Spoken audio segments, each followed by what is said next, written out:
στο integral. Ωραία. Κανονικά το καθαρισμό αυτό το κάνουμε μετά από κάθε συνεδρία. Αν δεν είναι δυνατόν, μετά από 2-3 συνεδρίες κάνουμε αυτή τη διαδικασία. Ωραία. Λοιπόν, η κεφαλή αποτελείται από δύο πράγματα. Το πάνω μέρος στο σώμα και το key module. Αυτό που αφαιρείται. Πώς αφαιρείται λοιπόν?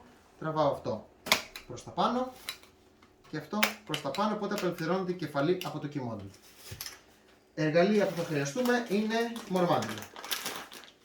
Αυτό που κάνω λοιπόν είναι το εξής: με το μορομαντιλάκι μου να καθαρίσω όλη την περιοχή εδώ. Υπάρχει περίπτωση εδώ πέρα σε αυτή την τρυπούλα να έχει κάποιες τρίχες ή οτιδήποτε, με ένα τσιμπιδάκι τις βγάζω. Okay? Και καθαρίζω τα πάντα γύρω-γύρω. Προσέχω, δεν πλησιάζω τις επαφές, τις ηλεκτρικές. Ωραία. Τελειώνω με αυτό το κομμάτι, οπότε είμαι ok. Το αφήνω στην άκρη. Πάντα σε κρεβάτι αυτό. Okay? Έρχομαι στην κεφαλή, στο key module. Πιάνω με τα δύο μου δάχτυλα αυτό το ρόλερ. Ωραία. Γυρίζοντας λοιπόν, βγαίνει αυτό το πλαστικό. Αντίστοιχα γυρίζω, πιάνω, τραβάω το κύλινδρο, γυρίζω και βγαίνει αυτό το πλαστικό. Καθαρίζω την κεφαλή με το μορομάντιλό μου με ιδιαίτερη έμφαση στα κενά εδώ των κύλινδρων. Τραβάω τους κύλινδρους δηλαδή για να καθαρίσω αυτή την επιφάνεια εδώ που τρίβεται πάνω ο κύλινδρος. Αν πιάνει βρωμίτσα εκεί, είναι πολύ λογικό μετά από καιρό να πέφτει η ταχύτητα του κύλινδρου. Οπότε θέλω να είναι καθαρά τα πτυχώματά μου. Ωραία. Καθαρίζω και από εδώ. Καθαρίζω και από εδώ με το χεράκι μου. Αν θέλω μπορώ να πάρω και ένα γλωσσοπίεστρο να το τυλίξω ή οτιδήποτε, μία μπατονετούλα για να μπαίνω και σε πιο μικρές περιοχές. Και από εδώ, σε αυτό το κομμάτι, έχω τελειώσει.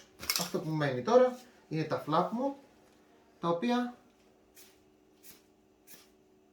τα καθαρίζω. Δεν υπάρχει δεξί-αριστερό, είναι και τα δύο ίδια. Αντίστοιχα και εδώ, το ανοίγω λίγο. Καθαρίζω, όσο μένει βρωμίτσα εδώ, κάνει γραμμούλες επάνω στο flap και χάνει την χρηστικότητά του. Για να τα ξαναβάλω λοιπόν τώρα. Έχω δύο flap, ωραία. Από εδώ έχει το κυματάκι, ωραία, και έχει δύο μικρές ακίδες. Τι κάνω λοιπόν? Βάζω, ανοίγω το roll, ωραία. Το βάζω μέσα. Πρώτα όμως βάζω στο πάνω μέρος, κοιτάξτε λίγο αυτά τα δύο, μπαίνουν εδώ. Θηλυκώνουν, θέλω να μου το δείξει λίγο πιο κοντά.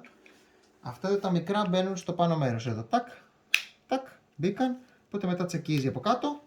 Αφήνω το ρόλερ και μπήκαν στη θέση τους. Ωραία. Αντίστοιχα γυρίζω και από εδώ. Πρώτα βάζω το πάνω μέρος.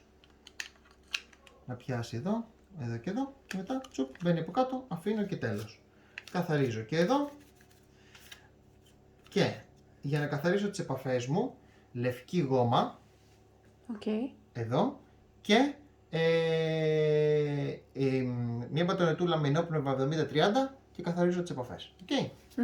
Η κεφαλή ξανά συνδέεται με το key module με ένα μοναδικό τρόπο, δεν μπορώ να τη βάλω έτσι, ακόμα και να προσπαθήσω να τη βάλω έτσι δεν κάθεται. Κάθεται σε αυτό το κομμάτι. Πιάνω το πάνω μέρος και γυρίζω, πάω στο πίσω μέρος, πιάνω το πάνω μέρος και τέλος. Αυτός είναι ο καθαρισμός. Ευχαριστώ πολύ.